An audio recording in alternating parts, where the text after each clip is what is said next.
Every extension agent who drove out to Ridgway County, Tennessee in the spring of 2019 looked at the same problem. They looked at the same rows of Honeycrisp and Gala apple trees, the same stippled leaves, the same frass dusting the grass beneath the lower branches. They all came to the same conclusion. And every one of them was wrong. The county office had a name for what was eating Marlene Pickett's orchard. Melanopline, the short-grass locusts. Not the biblical kind that travel in clouds a mile wide, but the smaller, grinding, persistent kind that move low and slow through a Tennessee summer and strip young fruit trees of their foliage before the apples ever set. Extension agent Drew Carver came out on a Tuesday in late April, walked 2 rows in from the road, crouched, counted, and called the Nashville office.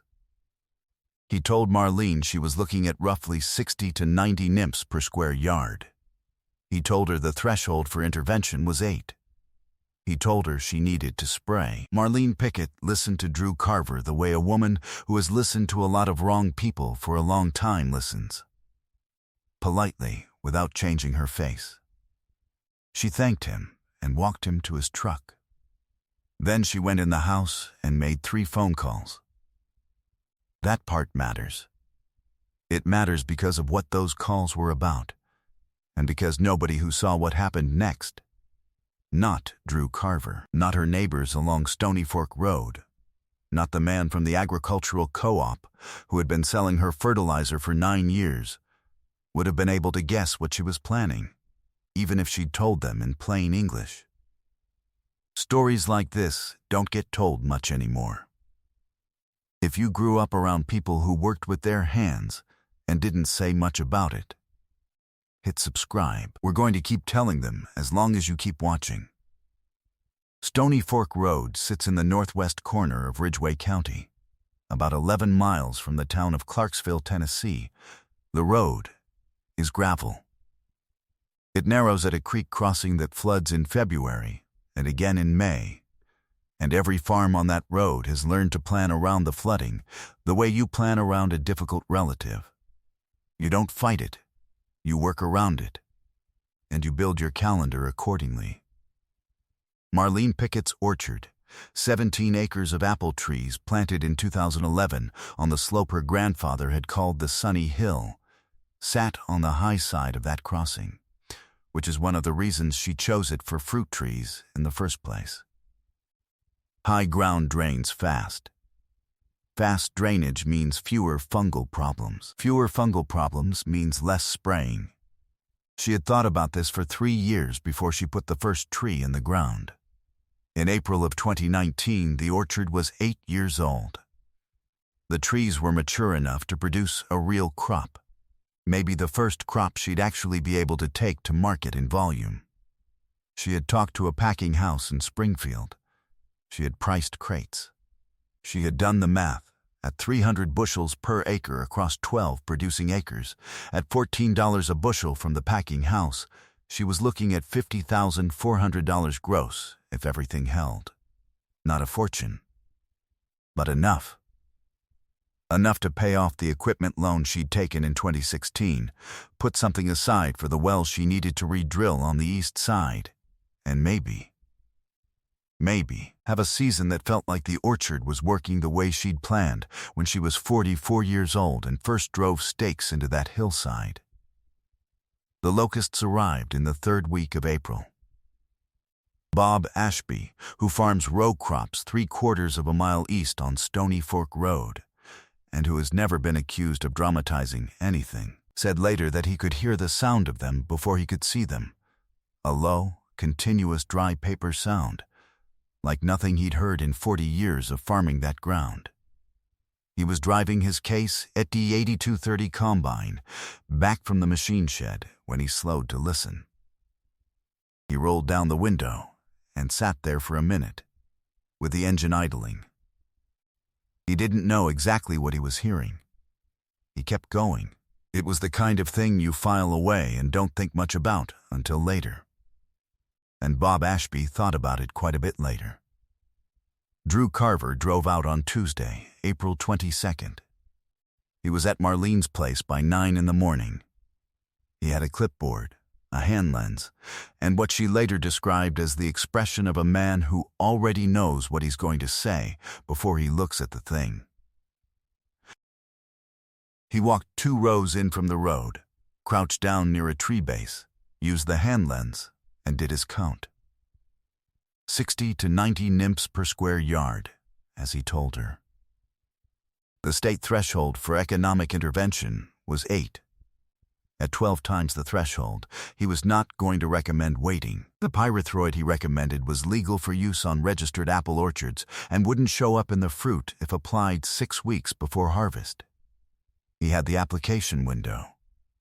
The timing worked. The math was $1,200 in chemical and another $340 in labor if she hired out the spraying, which he assumed she would. She told him she'd think about it. He assumed that meant yes. He filled out the advisory sheet and left a carbon copy on her kitchen table. She did not look at it again. What she looked at that afternoon, sitting at the same kitchen table where the advisory sheet sat untouched, was 3 notebooks. Green-covered ledgers, the accounting kind with columns, handwritten in ink that had bled slightly at the edges from years of humidity. The notebooks belonged to her mother. Evie Sutton had kept them, 1 a year, from 1982 until she died in January of 2017. Marlene had 41 of them in a wooden milk crate in the back bedroom. She kept meaning to do something more organized with them. She had not yet done anything. She knew the one she wanted, not because she'd read it recently, because she remembered the summer it described, when Marlene Pickett's mother, Evie Sutton, bought the Stony Fork Road property in 1991. She bought it with $42,000 cash from the sale of a house in Clarksville and the settlement from a workers' compensation claim that had taken 4 years to resolve. She was not a woman who made decisions quickly. She made them carefully, and she kept records of what happened after. The property at the time was 22 acres of mixed pasture and scrub cedar, with a house that needed a roof and a barn that needed everything else. Evie ran a small mixed flock from the beginning, laying hens, 2 turkeys at any given time, and guinea fowl. She started with 12 guinea fowl she bought from a woman in Robertson County named Patsy Elam, who had been breeding them since the mid-1980s. Within 2 years, Evie was running 43 birds. She never kept fewer than 40 after that. Her neighbors on Stony Fork Road thought she was eccentric. The guineas were loud, quarrelsome, and suspicious of everything moving and everything still, which Evie considered 3 virtues rather than flaws. She used them for ground-nesting insects, ticks, grasshoppers, beetles, the larval stages of a dozen things that would otherwise live and overwinter undisturbed in her pasture. The birds covered ground in a moving wave from morning to late afternoon, working grass and low brush in a pattern that looked disorganized, but wasn't. They didn't need to be trained. They didn't need to be directed. They needed feed in the morning and shelter at night, and they needed to be loosed. Marlene grew up watching her mother loose those birds. She grew up watching Evie sit on the back porch at dusk with the green ledger, writing numbers in the fading light. Condition of the pasture. East quadrant and west quadrant noted separately. Flock count. Any losses. Estimated pest pressure on a scale she'd developed herself, 1 to 5, with written notes when something was outside the normal range. Evie had done this for 35 years because she believed that if you paid attention to one piece of ground long enough, it would eventually tell you something that nothing else could. Not an extension agent, not a university bulletin, the ground itself. Marlene found the 1998 notebook in about 20 minutes. The summer, she was 11. The summer, the Clarksville Leaf Chronicle had run a front-page story about the grasshopper pressure in Ridgway County. She remembered her mother cutting that article out with kitchen scissors and pasting it to the inside cover of the notebook, which is why she remembered which notebook it was. Evie had loosed 44 guinea fowl into the south pasture on the morning of June 9th, 1998. The notes that followed were in her plain, column-filling handwriting. Numbers, not adjectives. Estimates, not guesses. Weather recorded at top of each entry. On day 4 she'd written, hopper count in northeast quadrant, down by half. Birds working east fence line. Morning, on day 7, cannot get reliable count. Birds still working. On day 8, can barely find a hopper to count. We'll leave the birds out another 3 days as precaution.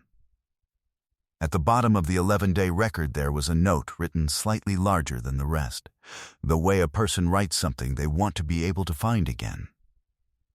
It said, "The birds don't need to eat every one. They just need to make it not worth being here." Marlene read that line twice. She set the notebook down. Then she picked up the phone. Guinea fowl are not easy to come by on short notice in Ridgway County, Tennessee. They are not chickens. You cannot walk into a feed store and buy 60 of them on a Thursday afternoon and expect anybody to be pleased about it. The first call Marlene made was to Patsy Elam, the same woman who had sold Evie birds twice in the 1990s. Patsy Elam was 71 years old, still in Robertson County, still running a poultry operation out of a property north of Springfield, and she had 53 guinea fowl she'd been meaning to thin from her flock before summer. She said she could let Marlene have them for $6. 50 a bird. That was $344. 50. Marlene said that was fine and drove 42 miles to get them that same afternoon. The birds loaded in a plywood and wire crate in the bed of her Dodge Ram 2500, making their displeasure known at 45 miles an hour the entire way back. The second call was to her cousin Dale Pickett, who came over that evening and helped her build a temporary holding run along the south edge of the orchard, cattle panels from the barn, T-posts driven by hand because the post driver was at Dale's place and they didn't want to waste time fetching it. They worked until 9:30, finishing by the light of Dale's headlamp and a trouble light Marlene clipped to the panel wire. Dale asked twice what she was planning. She told him. He didn't say it was a bad idea. He also didn't say it was a good one. He drove home with the T-post driver still at his place. The third call was to the extension office. She left a voicemail for Drew Carver. She told him she would not be spraying the orchard.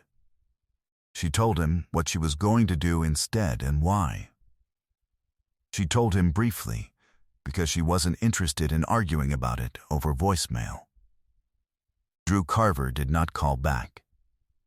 She understood that.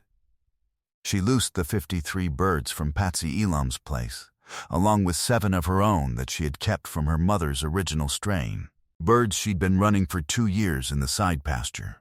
On the morning of Friday, April 26, 2019, 60 birds total. The temperature was 54 degrees. A light southeast wind. The sky was clear and pale, and the orchard smelled like damp bark and the beginning of leaf out. That particular smell of apple trees in late April that doesn't belong to any other tree. They came out of the temporary run in the manner guinea fowl always do, loud, complaining, deeply offended by the existence of the gate, and entirely certain that the open orchard on the other side of it was a trap of some kind. Then they hit the grass at the orchard edge. Something shifted. Not dramatically. Not in any way you would point to and say there. That moment. They spread out in a loose, moving arc, heads low, working in a direction nobody told them to work, following a logic they carried in themselves. Marlene stood at the south fence for about 20 minutes with a cup of coffee, watching. Then she went to do other things. Because she had other things to do. She walked the rows herself each morning and evening, not to direct the birds. You cannot direct guinea fowl any more than you can direct weather, but to look. She was looking at the same things Drew Carver had looked at with his hand lens on April 22nd. Nymph density, frass coverage, leaf condition on the new tip growth. She didn't have a hand lens. She used her eyes, which had been looking at this particular orchard for 8 years, and knew what the grass was supposed to look like. By day 5, the frass coverage on the south-facing rows was noticeably lighter. By day 9, she was having trouble finding nymphs in the areas the birds had been working most heavily. She wrote this in her own green-covered ledger, not her mother's, but one she had bought at the farm store in Clarksville the week she decided to plant the orchard. She had been keeping it since 2011. She recorded what she saw in the same format Evie had used: quadrant, count estimate, bird behavior, weather. She noted it was hard to get a reliable count on day 9. She wrote that and moved on to the next entry. The locust swarm that hit Ridgway County on May 3rd, 8 days after she loosed the birds, was the kind that gets reported. The Tennessee Department of Agriculture issued an agricultural advisory. 3 farms on the north end of the county, planted in corn and soybeans, reported visible defoliation along field edges within 36 hours of the swarm's leading edge arriving. A grain operation near Indian Mound lost the edge rows on 2 soybean fields entirely.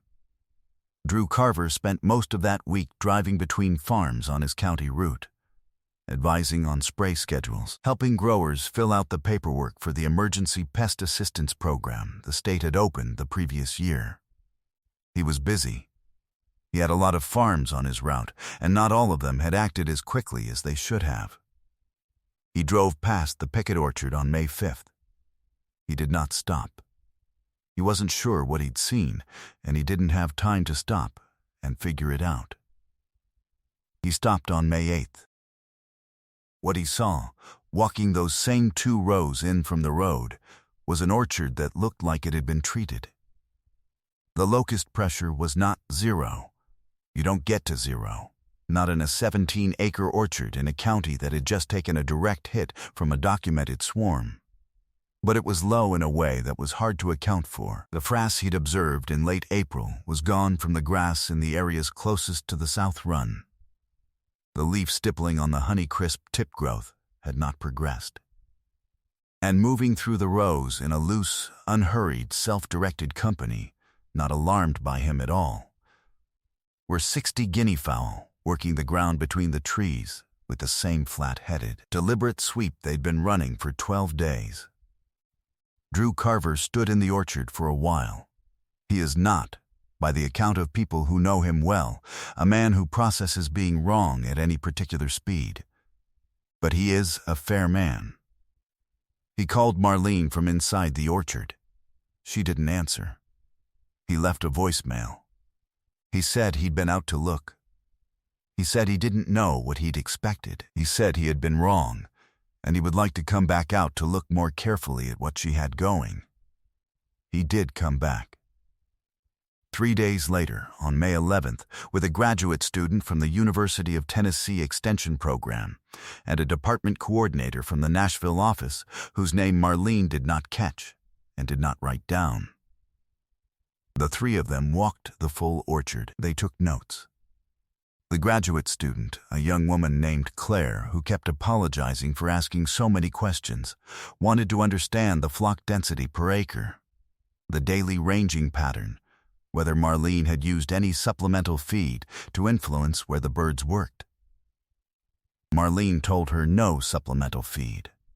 She told her the birds worked where the insects were, and that you did not need to manage that process because the birds managed it themselves, and that her mother had known this for 30 years. Claire wrote that down. She asked if Marlene would be willing to participate in a pilot observation study tracking guinea fowl integration in orchard pest management for the 2020 season. She said it would involve keeping detailed daily records for the university. Marlene said she'd think about it. She thought about it and declined. She already kept detailed daily records. She kept them for herself, in a green-covered ledger, in the same format her mother had taught her. She didn't need to keep them for a university. The 2019 apple crop on Stony Fork Road came in at 287 bushels per producing acre. Not the 300 she'd planned for. The early pressure had cost her something on the gala trees in the North Rows, and she was honest about that in the ledger, but close enough that the packing house in Springfield took everything she brought. The final accounting, after Patsy Elam's birds at $344.50. 2 evenings of Dale's labor at $18 an hour, totaling $216. The cattle panels and T-posts at $147 came out to $47,200 net. Against the $5,540 she hadn't spent on pyrethroid and application. Against the residue-free certification she'd maintained on the orchard, which the packing house was paying a small premium for. Against the 60 guinea fowl that were still alive and working, and would be back in the orchard the following April. She is 53 now. She runs the orchard and a direct market operation out of a farm stand she built herself in 2021 at the highway end of Stony Fork Road. She sells apples, cider, and dried fruit. She gets roughly 90 customers a day in peak season, more than the farm stand can comfortably handle, and she has been meaning to expand the structure for going on 2 years. She will get to it when she gets to it. The 60 guinea fowl became 41 by winter. Predators, the road, the general hazard of being a guinea fowl in a world not built for guinea fowl. She bought 22 more from Patsy Elam in April of 2020. The flock runs at 50 to 60 birds most seasons now. She puts them in the orchard in the last week of April and pulls them out in early September, and the pest pressure in those trees has been, by her own accounting in the ledger, manageable every season since. Not zero. Manageable. She considers manageable a good outcome, and says so when people ask. Bob Ashby, who heard the sound of the locusts from the cab of his case that morning in April and filed it away without knowing what it was, put it together about a week later. He ran into Marlene at the farm co-op in Clarksville. She told him the story. He thought about it for a while, in the quiet way Bob Ashby thinks about things, thoroughly and without any particular hurry. Then he said he reckoned Evie would have gotten a kick out of it. Marlene said she reckoned so. He asked if the birds were hard to keep. She said the hardest part was the noise, and you had to make your peace with it. He nodded and said that sounded about right. He didn't buy any guinea fowl that year or any year after. He farms corn and soybeans, and the math works differently on row crops, and they both understood that without saying so. But he told the story at the co-op counter for the rest of that summer, the way a person tells a story they find instructive, without being entirely able to say what the lesson is. Evie Sutton spent 40 years writing things down in notebooks because she believed that if you pay attention to one patch of ground long enough, it will tell you something useful. She was not formally trained in entomology or agronomy or anything else, as far as anyone knew. She watched and wrote and did not throw the notebooks away when a season ended. She couldn't have known that her daughter would need the one from June of 1998. She just wrote it down in case someone did. There are things you cannot find in an extension office. Not because nobody knows them. Because the person who knew them is gone, and the only record is a green-covered ledger sitting in a kitchen on Stony Fork Road, in handwriting that was never meant to be read by a university. That's what knowledge looks like when it survives.